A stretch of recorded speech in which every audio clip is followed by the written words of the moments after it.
Hi guys! For today's video ay samahan nyo naman kaming mag-ride. Ayan. Dito nga sa may Sheldau ang meeting place namin at exact 4 AM ay umalis na rin kami. Mahaba-habang biyahe nga ito kaya hindi na rin kami nagsayang ng oras at nung nakumpleto ay umalis na rin kami. Sa Baguio City ang destination namin dahil gantong buwan talagang masarap pumunta ng Baguio. Paniguradong sobrang lamig kasi talaga sa Baguio. Dito nga sa Pampanga ay may aircon na, paano pa kaya sa Baguio? Masok ko kaya asbuk ka rin? Charot. Pero syempre, bago ang lahat, sa lahat ng mga riders dyan ay bago tayo bumiyahe ay magdasal muna. Lord, ay sana gabayan niyo po kami sa aming pagdating hanggang sa aming pag-uwi. Maraming salamat po. Dito nga kami unang nag-stop over para mag-almusal dahil lahat kami ay hindi pa kumakain. First time ko nga i-try dito yung kanilang longganisa. Masarap naman siya pero mas masarap talaga yung nabibili sa palengke. Kung hindi ako nagkakamali ay malapit na rin kami dito sa La Union at maya-maya lang ay paakyat na kami. Inabutan na nga kami ng liwanag sa daan at mas maganda talagang abutan ng liwanag paakyat ng Baguio para mas safe na rin. Mabilis lang ang biyahe namin. Bukod sa maaga kaming umalis ay wala ring traffic dahil sobrang aga pa. And finally, after ilang oras ng biyahe, nandito na rin kami sa may Benguet Province. Ramdam na nga yung lamig dito. Yung tipong nagsasalita ka nanginginig yung labi mo. Napansin nga namin itong kaldero na nagtitinda ng bulalo. Ang sabi namin ay marami nang nahakot na pera to sa dating niya. Charis. Nagpahinga nga lang kami ng konti dito at nagpicture-picture pagkatapos ay bumiyahe na rin kami para makapunta na ng Baguio. Meron na ngang araw dyan at gustong-gusto ko talagang nabibilad pero yung simoy ng hangin ay sobrang lamig talaga. Ang sarap magbiyahe kapag kaganito na malamig yung simoy ng hangin kagigitatakim pawas shoot. Charot. Ayan, kapag ganyan na talagang nakikita mong daan, ayan, papakyat ka na sa Baguio. First time ko nga umakyat ng Baguio ng nakamotor at sa totoo lang ay nakaka-enjoy talagang mag-rides. Ang pinaka-importante ay mag-iingat lang talaga tayo sa biyahe. Inabutan na nga kami ng traffic dito dahil may part sa Baguio na sirang daan kaya naman hinayaan na muna namin at nagpahinga muna. Ayan, hello sa aking mga sisi bells! Heto talaga guys ang sign. Kapag nakita mo na yung buntok ng leon ay talagang nasa Baguio ka na.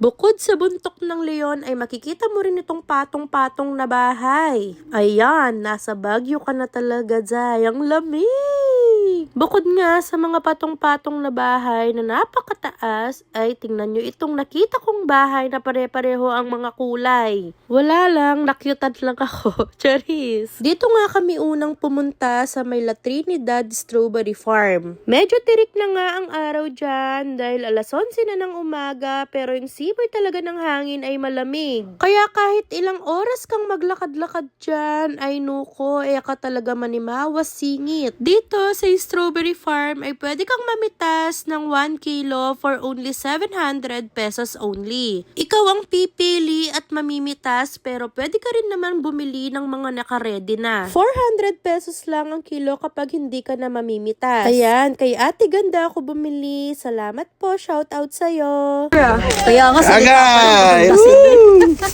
Agay, bagong. Bagong. Sa free taste pa lang ng wine nila ate ay malalasing ka na talaga. Maraming salamat po mga ate. Pulutan na lang yung kulang. Charis. After nga namin dito sa may Strawberry Farm ay dumiretso na nga agad kami dito sa aming pag-i-stayan. Dito nga pala kami nag-stay sa may condotel na malapit lang sa may Burnham Park at tanaw na tanaw talaga yung night market. Sobrang mura lang nung nabook namin na ito ay buong bahay na siya. Meron na siyang kusina at may 2 kwarto. Sobrang lawak nga ng kwarto. Actually, 9 person lang kami pero dito pa lang sa isang kwarto ay mukhang kasya na kami.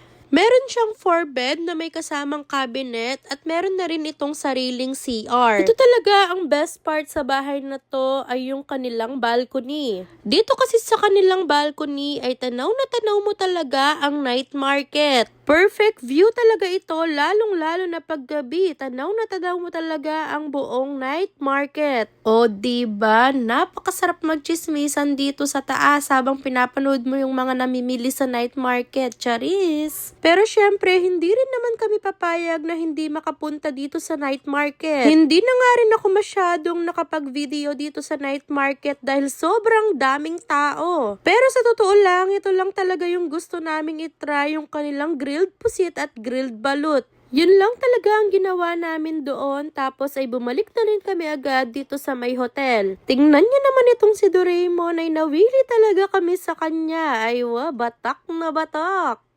Kinaumagahan nga ay kaya pala napakaingay sa may baba dahil ito na pala yung kanilang grand opening day parade. O diba, hindi mo na talaga kailangan bumaba para makipagsiksikan sa mga tao dahil dito sa taas ay tanaw na tanaw mo.